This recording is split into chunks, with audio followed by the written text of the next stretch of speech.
Uiteindelijk viel het allemaal nog met, maar dit ongeluk op de Broek in Zuiden in Remun had je heel anders af kunnen lopen. 2 auto's boetsten met een flinke klap tegen een aan, maar dat gebeurde precies ter hoogte van het tankstation. Een van de auto's ramde de pomp en miste op een hurken na een tankwagen die bij het tankstation brandstof sting te lossen.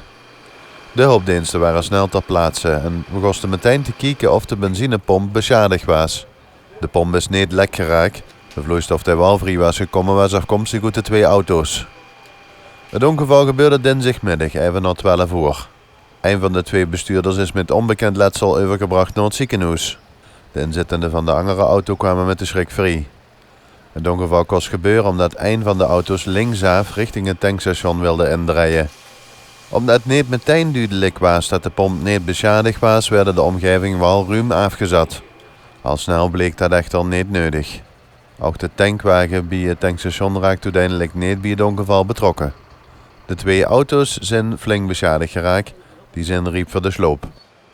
Wie het komt dat de bestuurder de tegenligger niet zag aankomen, dat is een zaak voor de politie.